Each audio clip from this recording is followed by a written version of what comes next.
Hey everybody, sorry to keep you waiting. Let's give folks a second to log in here.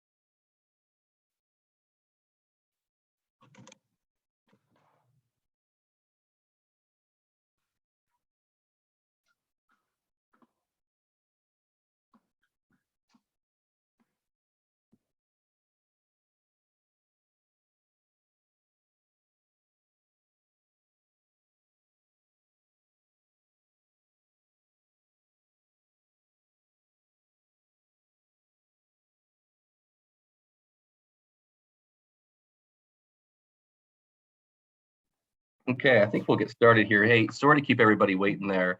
We were just on another coach meeting right before this. It went a little bit longer than we'd hoped for, so my apologies for keeping you waiting there in Zoom limbo there. Hey, if I haven't met you before, my name's Jeff Hoffman. I'm one of the board members at GMBA, and along with Lindsey, provide some leadership to House League and the Select program. And so, hey, really appreciate you taking the time today, and thanks for stepping up to coach. We've had a really great response of people wanting to play ball this year. We have tons of young baseball players that are ready to go. Is anybody getting feedback, or is it just me? Yeah. There's a little bit. Yeah. Is this better now? Yeah, I think so. Okay. We'll see if this continues. Yeah. I was saying we've had a huge response to families and young baseball players wanting to play ball this summer. And so like all of our registration numbers are up, and we couldn't for the season and get on the diamond without each of you. So big thank you for stepping up to help coaches here. We really appreciate it. I see lots of familiar faces around the table here and some new people as well. And so maybe what we'll do just to get started here quickly is just go around the room really quickly here. Just introduce yourself quickly if you don't mind, and maybe just what age group you're coaching, because we've got both coaches from our 10U and 11U group here. So Stephen, do you want to go first? Oh, sure. Yeah, can you hear me okay? Yeah, all good. Okay, cool. Yeah, hi guys, I'm Stephen. 10U, I'm with Matley on team 1. So Matley's head coach, I'm helping out. So 10U, I've got 4 kids and this is my youngest. So yeah, good to be back. Thank you. Thanks, Stephen. Thanks for coaching again. Victor, you want to go next?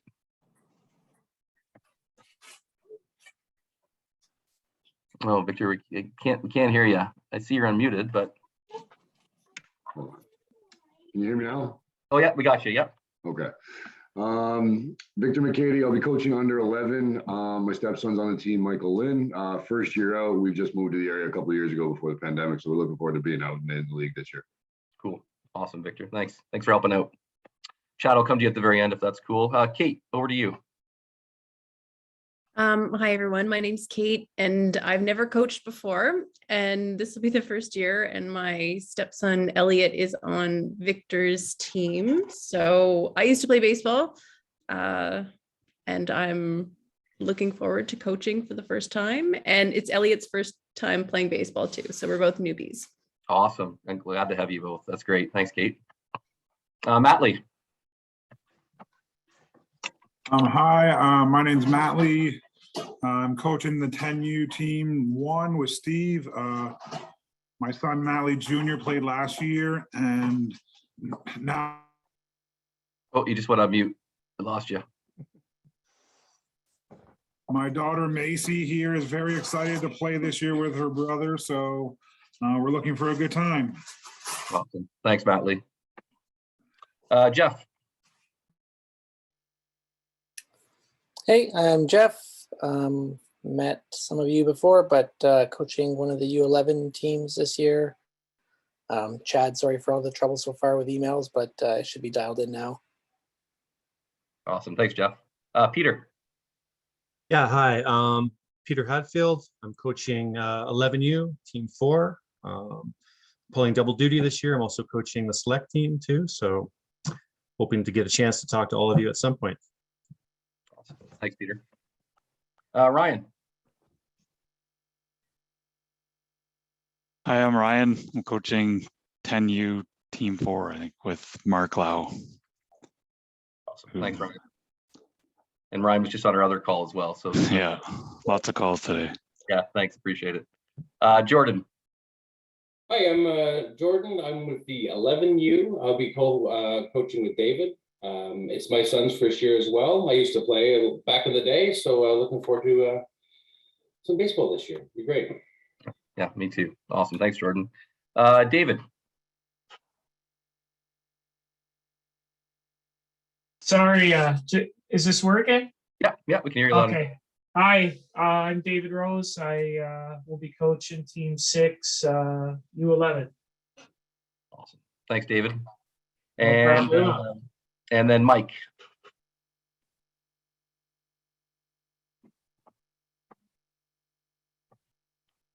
Oh, Mike, we're having trouble hearing you. If you're, we'll come back to you. Looks like you're on the phone, so if we can't hear you, we'll come back to you. Chad, do you want to introduce yourself? Yeah, sure. So Chad Mitchell, I'm the convener for U11, also the convener for U12. So most of you I've already touched base with, so appreciate everybody helping out. Yeah, I've been involved with GMBA now for, I don't even know, 6-7 years, coaching or convening. So looking forward to another good season. Yeah, awesome, Chad. Thanks as always for all your hard work, man. Appreciate it. And Lindsey, do you want to introduce yourself, please? Yeah, I'm Lindsey. As Jeff mentioned earlier, I'm co-chair with him for Select and doing Junior House League. And I'm also filling in for the convener role for 10U. Awesome. Thanks, Lindsey. And if there's any 10U coaches here, or if any of your parents want to be convener, we could certainly use a little bit of help still with the 10U group. Most of the heavy lifting's done, just some help around the tournament in particular where we could use an extra hand or two. So if you can help with that, please let us know. And as I mentioned, I'm Jeff Hoffman. I'm on the board and supporting House League and Select. And again, just thrilled that you guys are all stepping up to coach. So we've got a few slides we're going to walk through today. Everything we're going to share here, we're going to share out to you through Lindsey or through Chad. So take some notes if you want, but you don't need to write too much down. We'll get the stuff all out to you.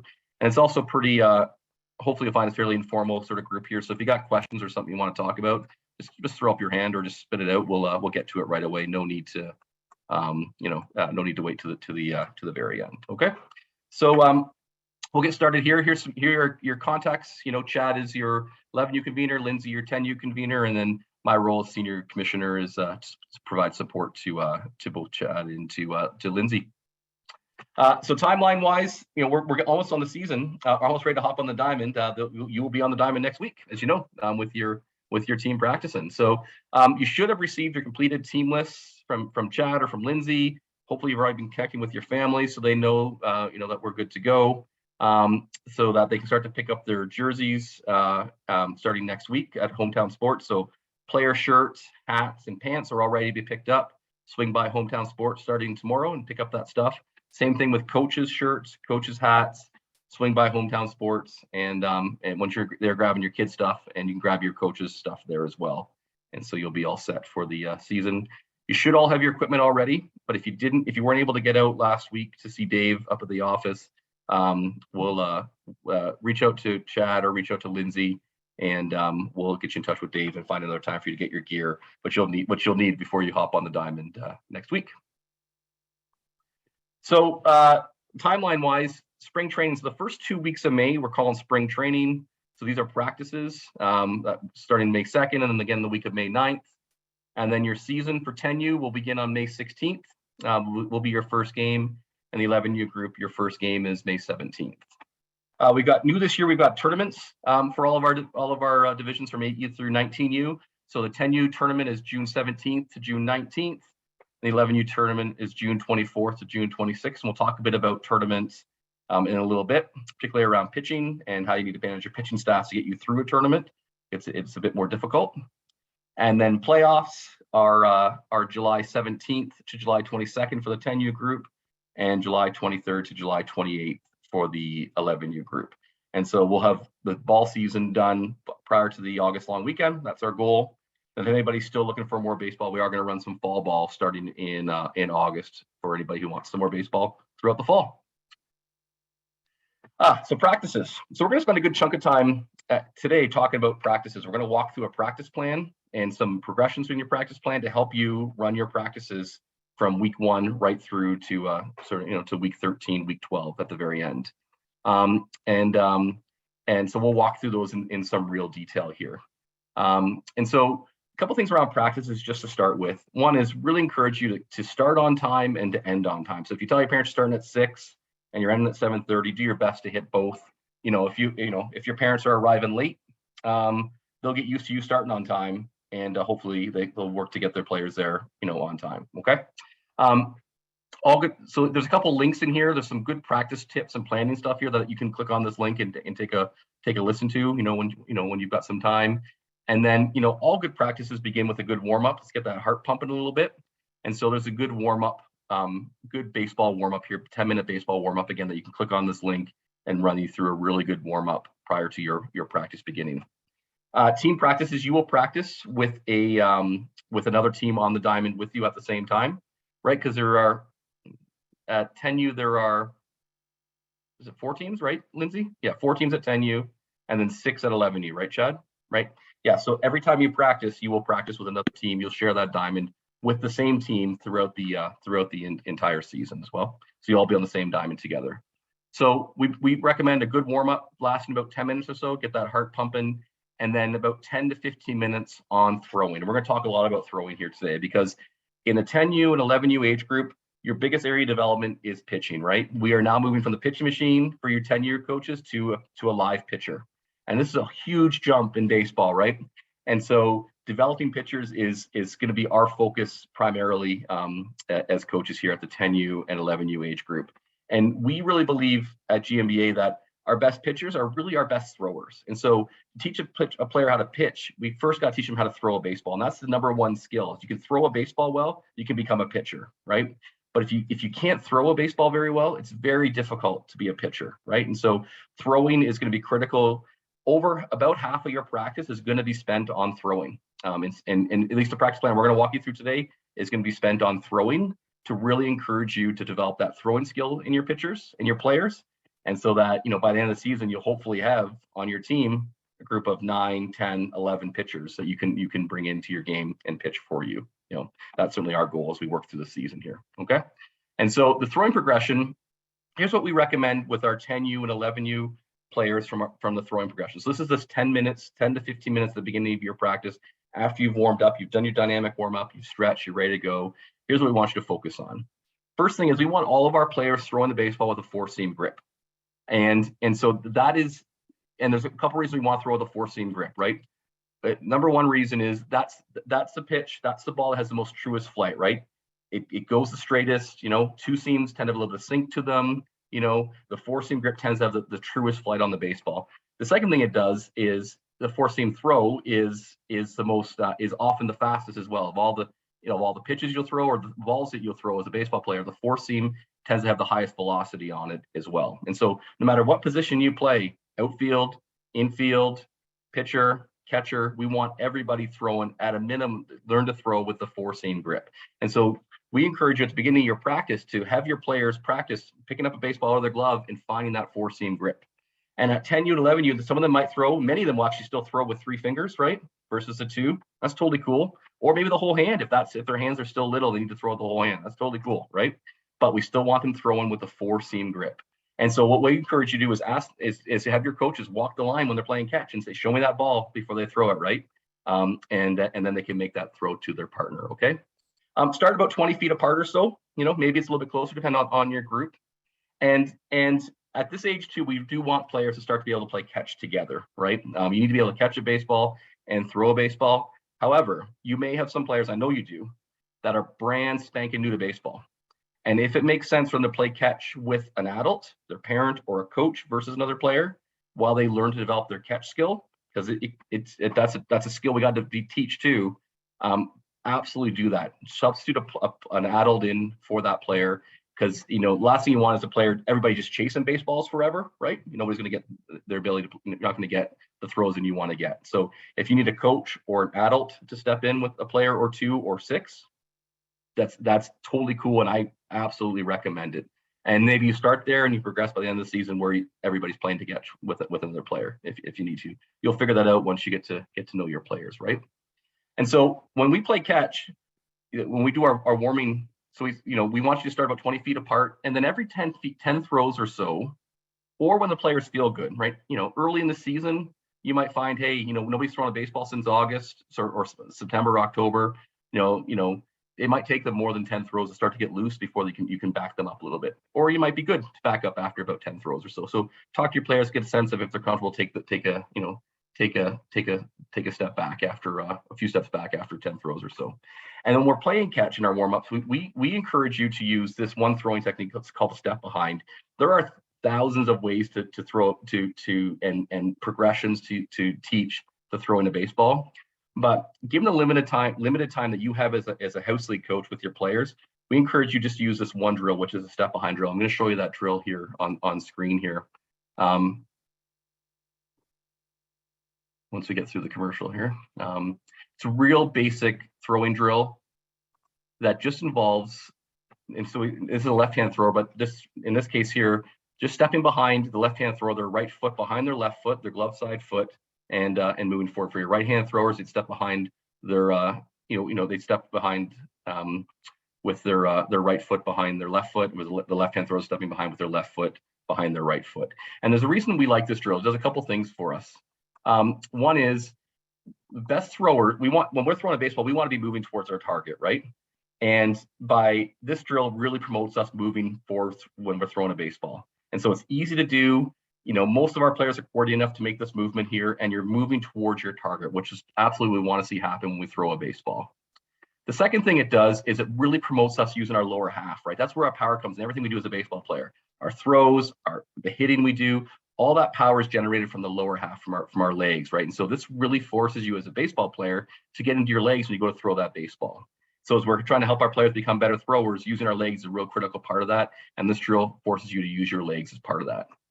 And the last thing it does that we really like is it forces players to really keep that glove side shoulder in line, on line to their target, right? They're not flying open. That glove side shoulder is pointing right at their partner, right where they're throwing that baseball, which is another real key and a real fundamental of throwing a baseball. And so with limited time you have with your players, encourage you just to use a simple step behind drill as your warm up as part of your throwing progression, as you move them out from 20 feet and you move them back. And then once you get to a point where they can't throw the ball far enough using the step behind, then you can move to the crow hop to throw that ball in a longer distance and to really work them out. And we want you to work with your players to throw that baseball as far as they can. And so the distance you're going to get to is as far as they can throw a baseball. So maybe that's 100 feet in week 1, right? And maybe by week 12, now you're throwing the ball 150 feet. You will see your players' arms get stronger as you go throughout the season. And as they develop better throwing mechanics, they should be able to throw the baseball farther. So get them out about as far as they can go. Maybe it's 75 feet, maybe it's 60 feet. You'll know with your players, right, what you can get them to, and then work them back in from there. So you go out and you come back in throughout. Okay, and we really encourage you to spend 15 minutes on this part of your practice, really. And this would be both teams doing this together, right? So you're at a diamond with both teams. Both teams have warmed up together. Now both teams have thrown together, and you're all along the foul lines, spread out, playing lots of catch, right? And working your way out and working your way back in. Maybe the first couple of weeks, because it's it's cold outside, or we're just getting going, you might just throw for 10 minutes.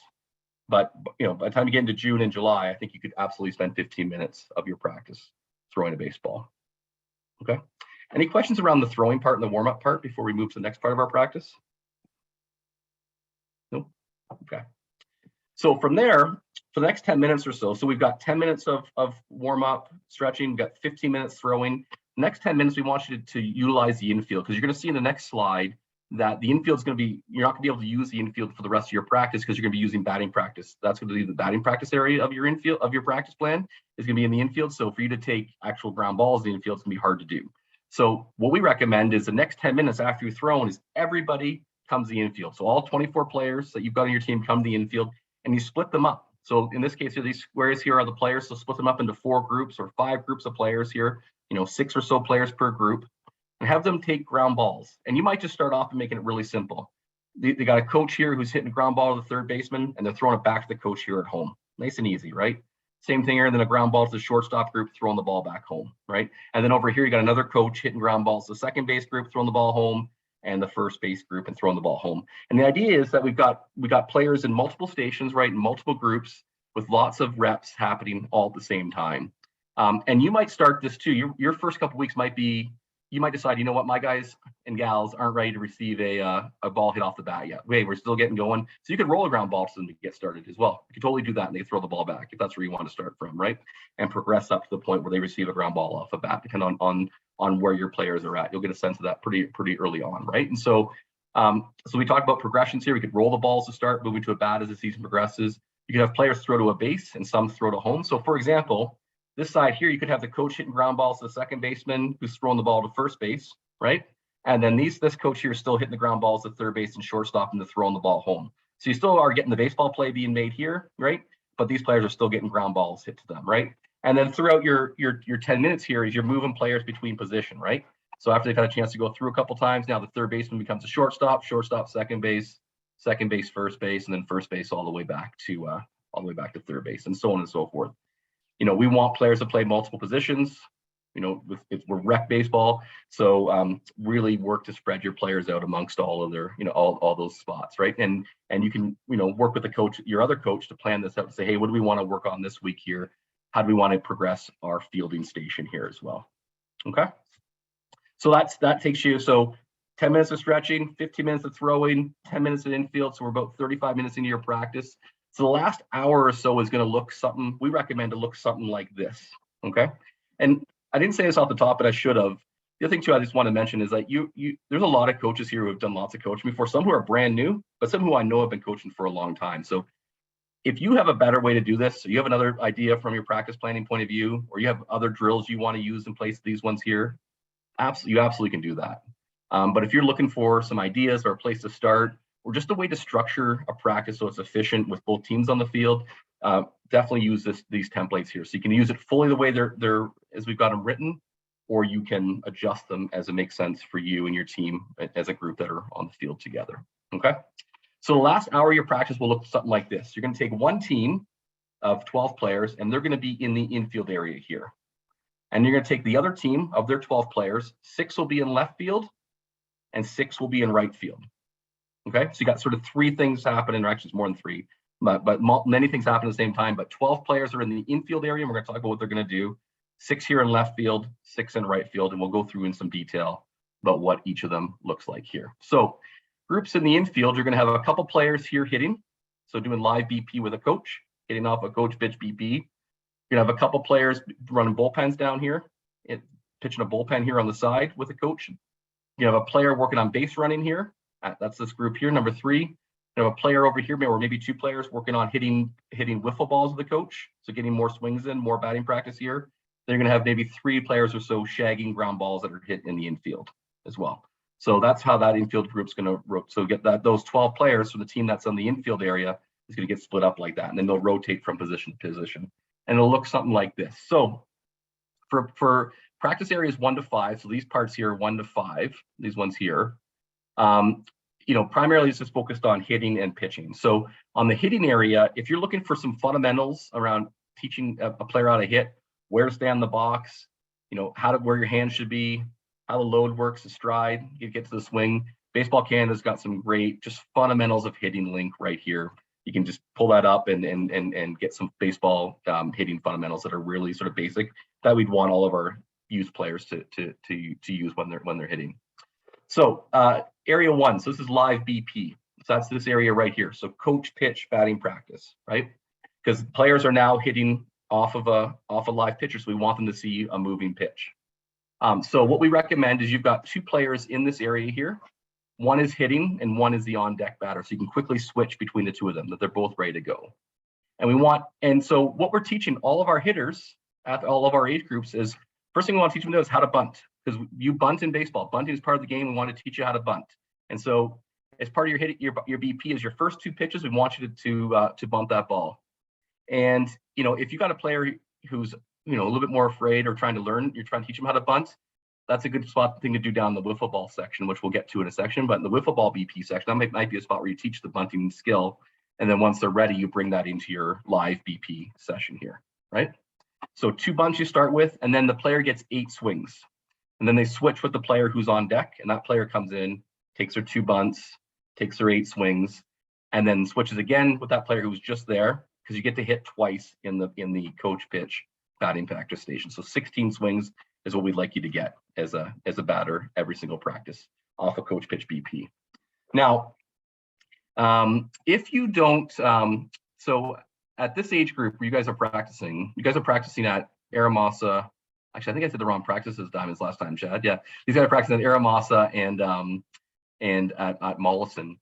So there's an L screen at Aramasa that you can use for your batting practice to help protect you as a coach if you're throwing coach pitch BP, right? And we also have smaller screens as well for front toss BP that we can give you and you can take out from GMBA to help you with your batting practices as well. Because what we'd want you to, throwing batting practice is a real skill as a coach, right? And you may not have a coach on your staff who can throw BP. It's not easy to do. If you don't, what we'd encourage you to do then is to turn around, turn your L screen around, or pull out our front toss screens we've got from GMBA, and just do underhand front toss to your batters that are hitting, right? A well thrown underhand pitch from a coach is much better than a poorly thrown overhand pitch from a coach, right? What we want players to do is hit a moving baseball, right, in the air. So if you don't have a coach who throws good BP, and you might not, most teams won't, to be frank with you, and it's not a big deal. It's hard to do. Flip it around, ask us for one of those screens, and we can help you with a front toss screen, and that you can use at your practice to help make sure that your players get good quality balls to hit. Okay, so that's totally available to you. We got lots of them. We're happy to get them in your hands. You can run those at your practice, and they break down pretty small. You can take them home and bring them back afterwards as well. Okay, so that's your BP session, and then as the season goes along, if your players are getting really good at this, you can start to progress into other areas here. So you can work on 2-strike hitting with your players. So round 1 could be just your normal BP, right? And then round 2, you could say, hey, we're gonna practice like we're hitting with 2 strikes. So hey, we got 2 strikes on you. You got to now compete. Got to fight in that box here, right? Let's be swinging at close pitches. Let's not go down looking, right? And so you can practice that skill in your practice, right? Or you could work. So you got live pitches, live like coach pitch live at bats where we actually keep a count, right? So hey, we got 1-0 count. What are we doing? 2-0 count, or no. So we do a live pitch, keep counts in a live coach pitch live at bat. And then the other thing you can do too, and as your season moves along, and these tend to be not overly efficient parts of your practice, but you can also do player pitch live batting practice as well, where you bring your pitchers in, put them on the mound, and have them pitch to your batters, right? It's a good way to get experience pitching to live batters. That is a skill, right? And our players need to see it. However, it is not a very efficient batting practice. I'll tell you, you won't see lots of players don't like pitching to their teammates. They really don't. They don't want to hit them, and but they got to practice it, right? And it's one of the best ways to do that. So, having that's another thing you can do as you progress through the season here. At some of our older age groups, we actually encourage them to do that part prior to the season starting. I think at 10U and 11U, where many of your players are new, is that may be something you do a little bit later on in the season as you move along. Okay, so that's area 1, which is this area here. 2 players getting 16 swings in their at bat, and then area 2 down here is a bullpen. So you set up a bullpen at the diamond you're working on here. And where players get to pitch a 15-pitch bullpen, right? This is a slide I should have changed. This is a note from the older age groups. All your players are throwing 4-seam fastballs here. I don't think anybody's throwing a changeup yet at 10U, 11U, okay? We're definitely not throwing curveballs. So 4-seam fastballs is what we want to see in our bullpens, 15-pitch bullpen. And this is a great spot to put a parent. So if you've got a parent who likes to help, looking for something to do, hanging around, stick them in the bullpen to catch your bullpen for you. And so you can have a coach there who's working with your pitchers. We'll put a parent in that to sit on a bucket to catch that bullpen when those pitches are being thrown. Give them the catcher's mask and have them catch your bullpen for you. If you got a player who really likes to catch, it's one of the best ways to practice catching is to catch bullpens. It's a great spot for catchers that practice catching. It is just hard to do in a team setting to work your catchers into there as well. So if you can't do it, a parent is a great alternative in your bullpens here. And then there's a link here to some again, basic pitching mechanics here from Baseball Canada to help teach your pitchers how to pitch. You've got that's there, and you can use that as you get into pitching here. But I'll give you a couple pieces of advice when it comes to working with your pitchers here. and especially at 10U and 11U age group, is just if you can get them just to just throw the baseball when they pitch like they do when they're playing catch, then you'll be absolutely fine. And that is that their glove side shoulder is facing their target, right? They pitch from the stretch with their glove side shoulder facing their target, their glove at their belt or around their waist with the ball in their glove, and just have them pick up their lead foot, their glove side foot. So for your right-handed throwers, it's their left foot, and your left-hand throwers their right foot. Have them step towards their target, the catcher, and throw the baseball. Nothing more than you need than that. It's just pick up your foot, throw the baseball. That's it. That's the basic way to teach it. And if we're working on good throwing mechanics, and you're doing that in your bullpens, you'll see. I think you'll see good progression with your pitchers as you move throughout the season. Okay. But everybody should pitch. I think you'll find that you might have a player or two who does not want to pitch in a game. If it's not their thing, they don't want to pitch in a game. Please still encourage them to pitch and practice. Doesn't mean they have to pitch in a game for you. We want everybody to pitch in the game. We absolutely do. But if you got somebody who really want to pitch in the game, that's cool. But they should still pitch and practice. It should be still part of what they do to develop that, to keep developing that skill. Okay. And this is a big part of your certainly a big part of your year for sure. And then the other things you'll do here is this player here, number 3, is working on base running. So at 10U and 11U, you can steal third base. So you can steal from second to third. There are no leadoffs, and you can't leave till the ball crosses the plate, but you can steal third base. So you can have your players work on, if they're at first base, have them work on their secondary lead. So when that ball crosses the plate, getting off the base, right? Anticipating that ball being hit, working on their secondary lead. And when you've got runners moving from second to third, and you got a base runner who's moved up to second base, have them work on stealing third once that ball's crossed that plate, work on their timing, work on their slide into third base, right? Work on what to do when that ball gets hit. Do they need to go back to the base as the pop fly, etc. Right? You can work on base running as part of your practice. Number 4 here is some wiffle ball BP. And so we want players getting lots of swings at practice, tons of swings at practice. And so, so they're going to get these 16 swings in the live BP area, but we want them to get they can get probably another 20 or so swings in the wiffle ball BP area. And this is where you can work on skills. So if you got a player who's got a real flaw in their swing, you want to work on that. This is the time to work on that in the wiffle ball BP area. Maybe you bring out the tee. Maybe you're doing some light underhand toss to them to work on a specific deficiency that they might have in their swing. Maybe you're teaching them how to bunt here in this area here before you do that in the live BP area. With the wiffle ball BP area is safe, right? There's nobody's if you get hit by the ball, it's not going to hurt. And so I think your players will use this as being an area for them to, we can work on development, and especially in developing certain skills. And it's also space just to get lots more swings in, because ideally at every single practice, you might get 20 or so swings here in the wiffle ball area, another 16 or so in the BP area with your coach. So now we're talking close to 40, maybe more than 40 swings per practice, which is awesome if we're swinging the bat that many times at one of our practices. And then area 5 is just players who are just the players that are left over shagging here, so they're taking the ground balls here, right? And then, but I'd also encourage you to get a couple parents to go handle the outfield for you. So if somebody really gets a hold of one and cranks in the outfield, let the parent go chase that ball down. Let your players stay in the infield if field any of those ground balls that get hit. So they're really working another place to work on fielding skills. Okay. So if this works really well, it takes about 4 minutes per player. That you can get through everybody within 30 minutes or so in this section here. Everybody's got a helmet on except for the guy or gal who's doing their bullpen. You don't want to pitching with a helmet on is not fun, but everybody else has their helmet on. So they're all moving quickly between the different rotations, and you're moving players from coach pitch BP into the bullpen, into the shagging area, into the wiffle ball area, and rotating them around that section here with your coaching staff. So this is team 1, about 30 minutes of the 60-minute main part of the practice, working on utilize this whole infield area. Any questions? There's lots of info there, so I'm going to stop for a second, take a drink, and also any questions about this sort of main practice part here in the infield?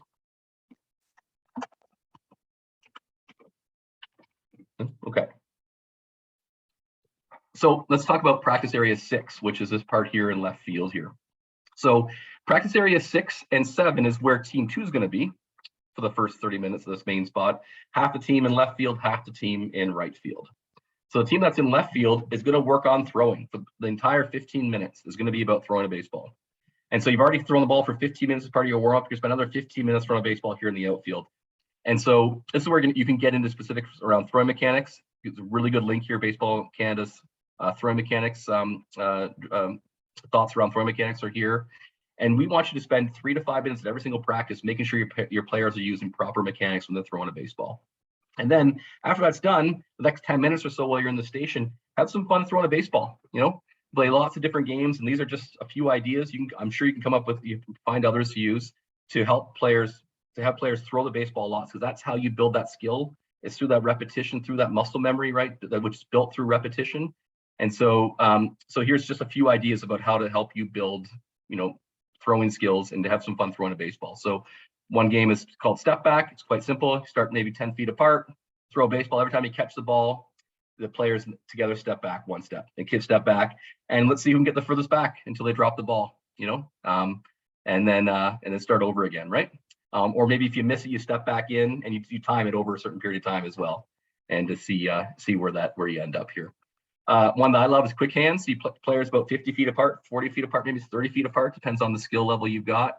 And it's a race to 20. So how quickly can you catch the ball, throw it back to your partner, and not have them, and then throw it back to you? Who can you get to 20 the fastest, right? Or maybe it's 10 to start, or maybe it's 5 to start. Again, depending on the skill level of your players to again work on practicing throwing a baseball. You can throw a ball in a box, like a rectangle or a triangle. And these are just different ways to throw a baseball with different movements. And players are doing a lot of the same things, but they're just often they don't realize they're doing the same thing because they're doing it in a different way. So you put them in a box, you got to throw the ball to the person on their right every single time. And then partway through, you say switch direction. Now we got to throw it to our left. And then you say, hey, switch directions again. We got to throw it back to our right. Maybe we throw it across the diagonal. Just a different way to throw the baseball, and you can throw some competition into there as well. And the one that I love, Tony Fernandez one, is practicing throwing the baseball on a run, right? You see it so many times that a baseball player, baseball players throw the baseball on a run, but we practice primarily throwing a ball stationary, right? And so let's have some fun. Pick up a ball, run, throw it on, throw sidearm, jump and throw, have some fun throwing a baseball, like they see on TV. I mean, every ball I saw Bro Wichette take today, he was moving to make that throw over to first base. Let's practice throwing a baseball on a run, and it's just fun to do. And you can have some games around that as well as you learn to throw from different angles and use different muscles. It's just sort of fun as well. So, but that's area 6 is all about throwing. So we really encourage you to spend another 15 minutes of your practice just on throwing a baseball. And then in area 7, so we're going to work on catching a baseball. And so to start off, we want you to work on this catching skill development plan here. And we won't go through it in full detail here. We're going to send this to you. But this is how you teach a kid, we think, to teach a player how to catch a baseball, right? So spend about 7 to 10 minutes of the practice, especially at the beginning of the season, working on the basics of catching a baseball.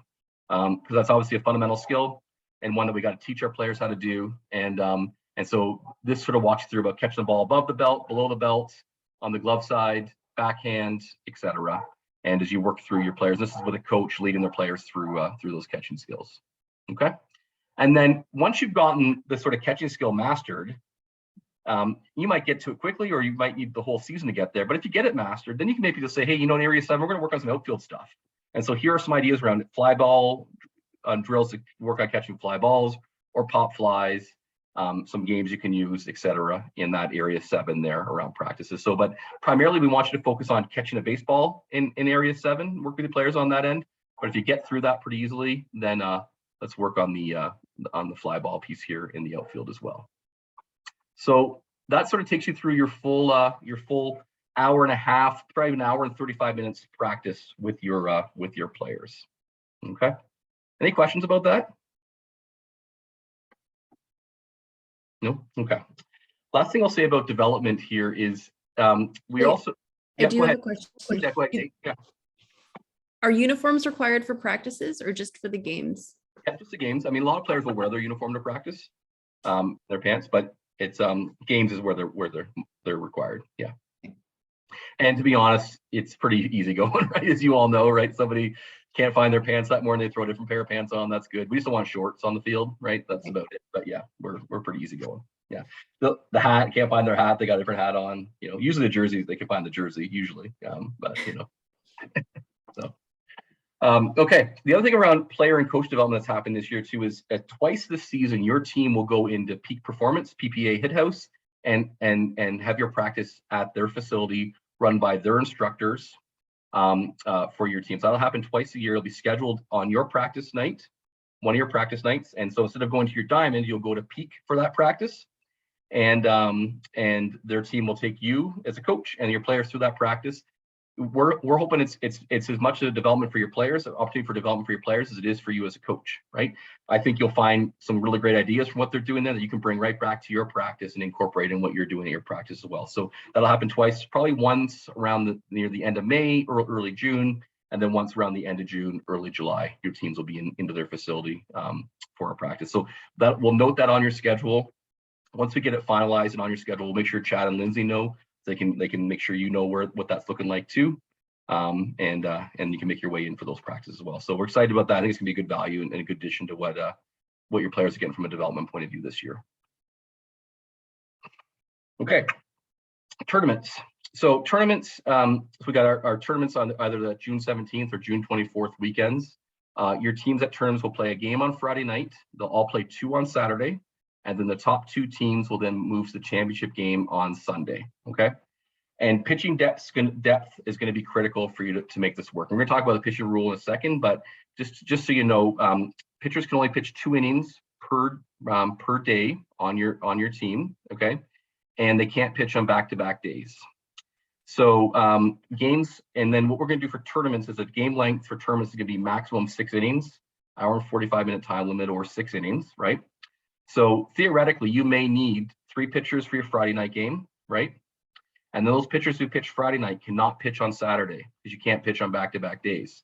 So on Saturday, you're going to need 3 pitchers for your first game on Saturday, and then 3 more pitchers for your third game on Saturday. Your second game on Saturday, your third game of the tournament. So that's 9 pitchers you'll need to have to get you through at a minimum to get you through to the end of the game Saturday.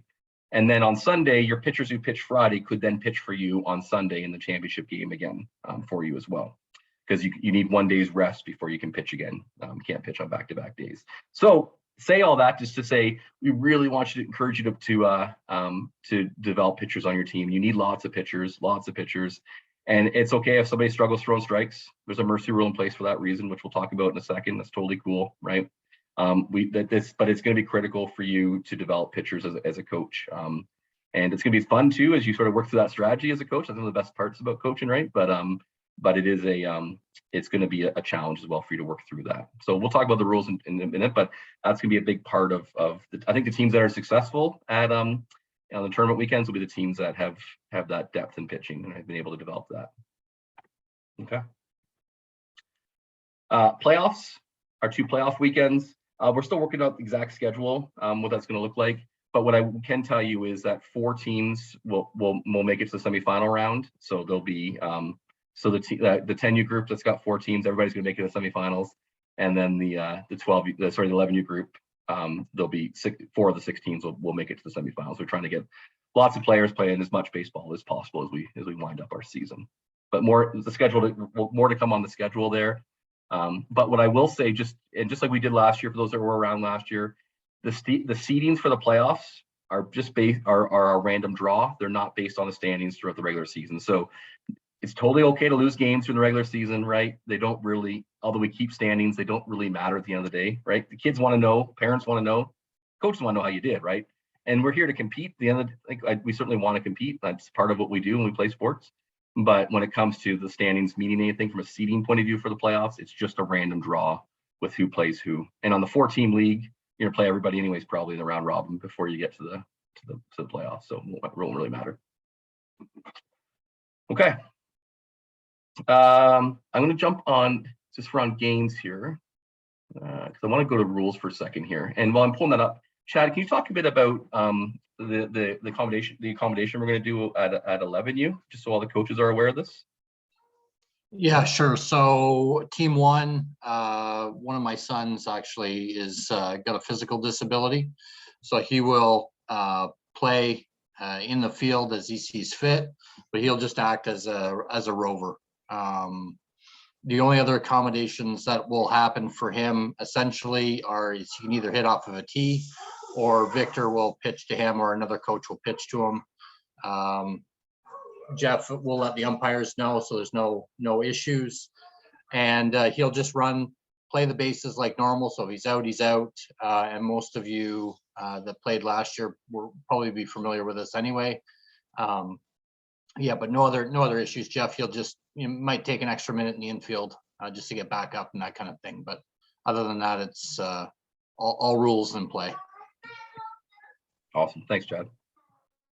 So speaking of rules, here's where we can find the rules here. And I think one of the things I'd really encourage all coaches to do before you get to your first games, the middle part of May, is to jump on the GMBA website under the About tab, Rules and Constitution, and pull up the House League rules here and give them a good read before you get to your games.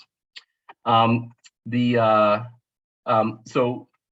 won't go through every rule here, but a couple things I want just to point out here as we work through here. The first thing is just around sort of thunder, lightning. If there's any sort of thunder or lightning 15 minutes before the game or during the game that you see as a coach, the umpires see, just please, the umpires will stop the game. But if you see it as a coach, nobody else does, please stop the game. We will absolutely reschedule it for you. Okay. There's absolutely we don't need to play. We don't need to force it through. If the game is only in the first inning, we'll find you another time to play that game later on. That's in the summer. We'll get that game rescheduled for you. We just don't need to take that. We just won't take that risk. We certainly don't need to. And if you see it, just let's shut her down and we'll figure it out at a later date. Okay.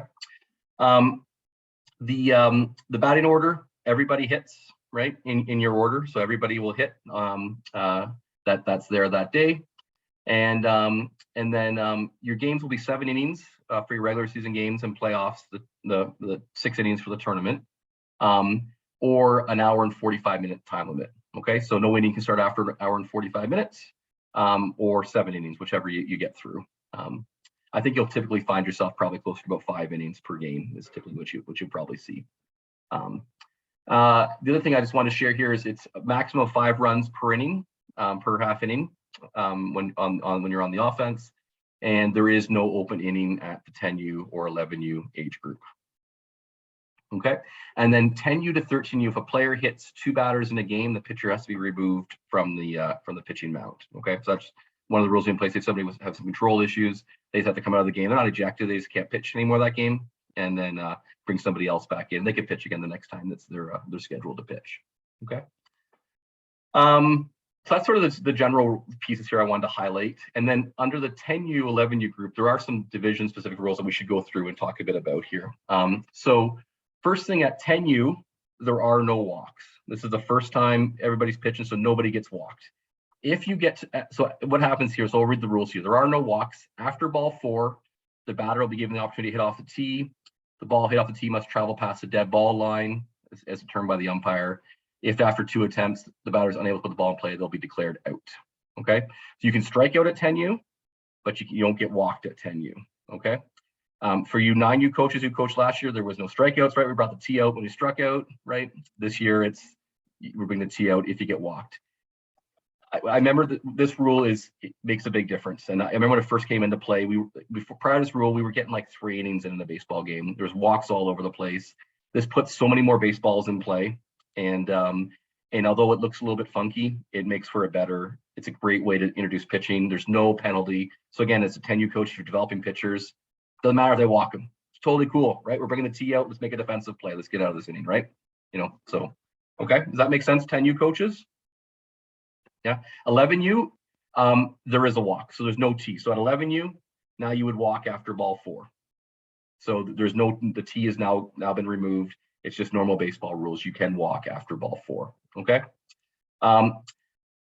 Sorry, a rule I might have misspoke. So at 10U, you can't steal. My apologies. But 11U, you can steal third base. Okay. So just to clarify that from something I said earlier on when we were talking about the practice plan, you can't steal at 10U, but you can at 11U. Okay. But 11U, you can only steal third base. Okay. You can't lead off or attempt to steal into the pitches across the plate. And the base runners are only allowed to steal third base, not allowed to steal second base, and you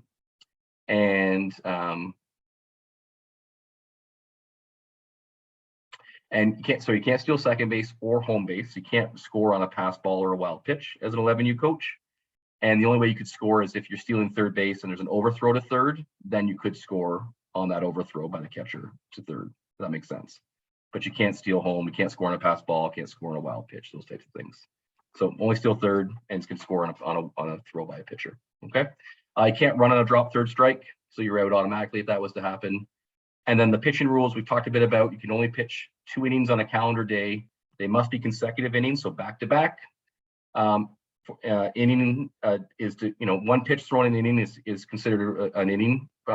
So for this rule, an inning is considered delivery of 1 pitch to a batter. And once the pitcher is removed, he or she may not pitch again in that game. And pitchers cannot pitch on back-to-back days, as we've talked a bit about already. The last thing is catchers can only catch 2 innings in a game. Innings do not have to be consecutive. So you also need lots of catchers. So we're doing this to help you develop pitchers and help you develop catchers. Okay. You can, in this age group, you can pitch and catch or catch and pitch in the same day, same game. That's totally allowed. At some of our older divisions, that's not allowed. But at 10U and 11U, you can have a catcher pitch in the same day or in the same game or vice versa. So that is the rule. You are allowed to do that in our 10U and 11U age groups. Okay. Any questions around the rules? Okay. So then the last couple of things we want to chat about quickly here. And I don't think we'll go over this quickly. Umpires, like all youth sports organizations, GMBA, we've got a challenge with officials just like everybody else does. You're going to get some of our youngest umpires, some of our most inexperienced umpires at your games. My hope for you as coaches is you'll be that awesome positive role model that you are with your players, with our umpires.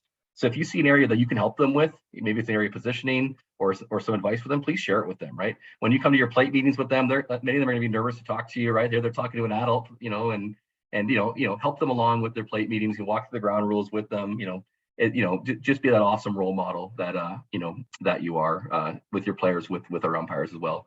I'm sure we won't have any of these issues here because we don't ever tend to see them at this age group just yet. But any sort of ejections that you do see or automatic 1-game suspension, that's for players or coaches. I don't think we'll see any, but I want to say it just so I've said it.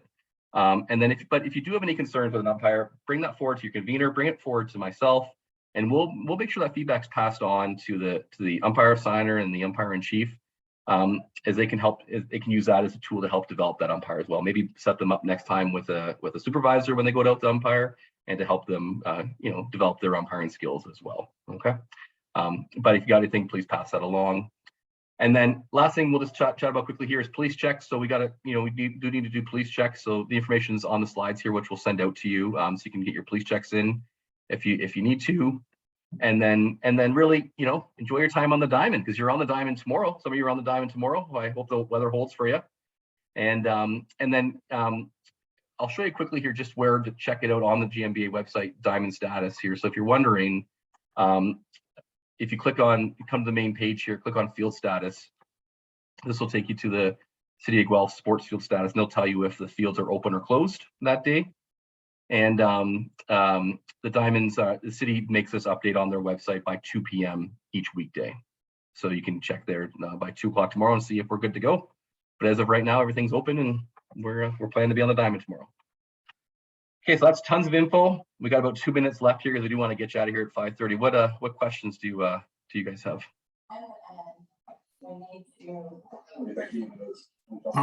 Hey Jeff, if it's Mally here. We did a police check last year. We have to do one again this year. No, you just need to fill out the declaration form. So there's 2 options there. One is a declaration. So you just need to fill that form out and just saying that nothing's changed since last year, and you're good to go. Yeah. Okay, thanks. Yeah.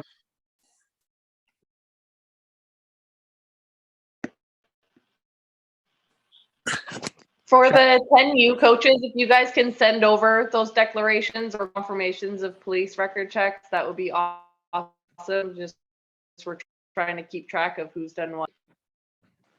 So yeah, a question too. What if we are a police officer? Do you guys want us to do a police background check? think so. Yeah, I don't even know what the rules are on that, but probably, yeah.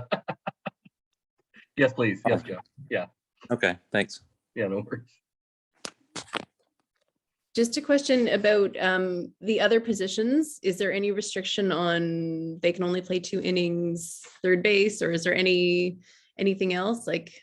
Yeah, great questions. One of the rules that I didn't go through is that you have to, prior to the 4th inning, a player has had to play the infield and the outfield at least once, and you can't sit more than anybody else on the team. So the person can't sit for a second time until everybody else has sat once on their team. So other than where you play, that's sort of up to the coach, but we're really hopeful that coaches will provide lots of opportunities to play in many different positions. When I coached House League, I kept a little spreadsheet and I kind of knew where everybody had played, and just did my best spread around, and so that's what our hope is for sure. But you've got to, at a minimum, play the outfield and the infield at least once by the 4th inning.